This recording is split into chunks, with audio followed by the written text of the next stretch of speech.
Welcome to another Explainer. Today, we're acting as constitutional detectives to piece together a really fascinating jigsaw puzzle, the UK Constitution.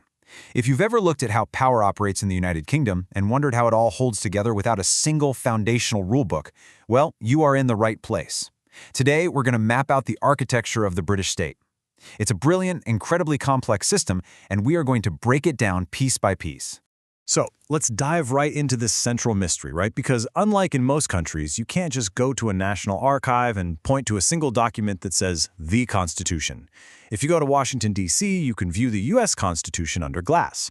If you go to Berlin, you can read the German Basic Law. But in London, there is no single document. For centuries, the UK has operated without a singular, definitive text that dictates how the state is run or what fundamental rights citizens possess. So, if it's not in one place, where on earth is it? We're going to solve this puzzle in 5 steps today. First, the missing rulebook. Then, the written puzzle pieces. Third, the invisible constitutional glue. Fourth, who actually holds the power. And finally, the concept of an elective dictatorship. All right, kicking things off with Section 1, the missing rulebook. Let's clear up a massive misconception right out of the gate. You'll often hear people say the UK has an unwritten constitution. Well, actually, scratch that. It's highly inaccurate. It absolutely exists on paper. The UK Constitution isn't unwritten, it's uncodified. What does that mean? It means it's a giant jigsaw puzzle scattered across hundreds of years of acts of parliament, judicial decisions, historical royal powers, and political habits. You know, because there was never a single moment of national consensus, like a revolution or a brand new republic, that required drafting a master document from scratch. The UK just kind of kept accumulating and adapting its rules over the centuries. Think about it like this. In places like the US or Germany, the Constitution literally rules the legislature. You need super complex special procedures to change the rules. And they have constitutional courts that can actually strike down laws that violate that supreme text. But in the UK, Parliament is supreme over the Constitution itself. Since it's uncodified, the system can adapt to political change with just a standard ordinary legislative majority. There is absolutely no higher constitutional court ready to step in and invalidate standard acts of Parliament. Moving on to Section 2, the written puzzle pieces. So, because uncodified definitely doesn't mean unwritten, we can actually trace the evolution of the UK's highest laws across centuries. I mean, we start way back in 1215 with the Magna Carta, famously establishing that even the king is subject to the law. Fast forward a bit to 1689, and the Bill of Rights firmly places parliamentary supremacy over the crown. Then, skipping right up to modern times, the 1998 Human Rights Act brings European human rights into domestic law, and the 2005 Constitutional Reform Act totally reshapes the judiciary by creating a Supreme Court. Every single one of these ordinary statutes fundamentally altered the Constitution piece by piece. But hey, it's not just statutes, right? It's also centuries of common law. A great example is Entick v. Carrington back in 1765. Government agents literally broke into a guy's house and seized his papers based on a super vague warrant.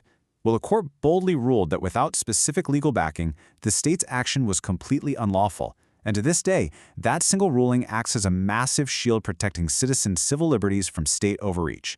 The courts are basically pulling genuine constitutional clarity directly from precedents exactly like this one. Which brings us to Section 3, the invisible constitutional glue. Now, if you only read the written laws, you'd get a totally distorted view of who actually runs the country. You absolutely need the invisible glue, which we call constitutional conventions. These are the gentlemen's agreements and political habits of the UK system. They aren't enforceable in any court, but without them, the entire government would literally collapse. They dictate how the actors within the Constitution must behave. Take the monarch, for instance. Legally, the monarch has vast powers, but by convention, the monarch only ever acts on the advice of government ministers. Or consider collective responsibility. Ministers have to present a unified front to Parliament, or resign. You won't find a statute demanding this. It's just the expected, unbreakable habit of political survival. These informal conventions effectively overwrite the ancient legal rules. I mean, legally speaking, the system sounds like a medieval absolute monarchy. The king or queen can theoretically refuse to sign any bill into law, or just fire any minister they want. But in reality, convention dictates the monarch always assents to bills passed by Parliament and only appoints ministers chosen by the Prime Minister. So this invisible glue is what ensures a legally ancient system actually operates as a modern democracy. Let's dig into Section 4. Who holds the power?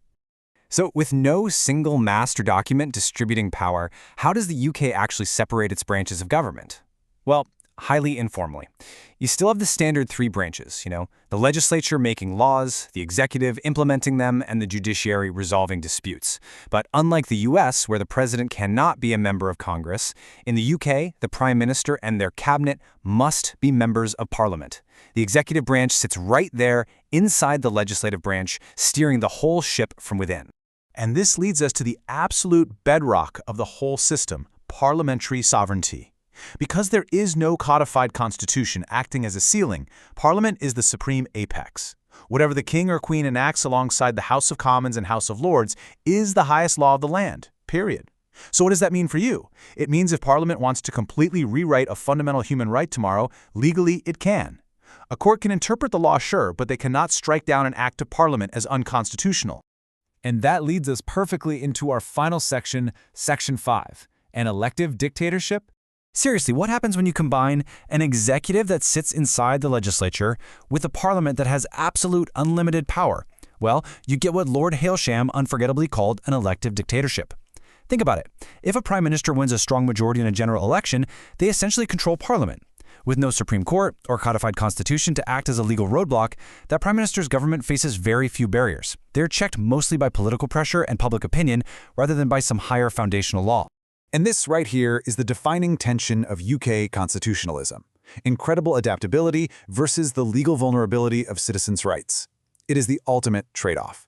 On one hand, the UK system is incredibly agile. If a major crisis hits, Parliament can pass sweeping, constitutional-level changes in a matter of days, without needing complex amendment procedures. It just evolves naturally. But on the other hand, your fundamental freedoms aren't entrenched. They rely entirely on the goodwill of whatever temporary political majority happens to hold power in the House of Commons at that exact time.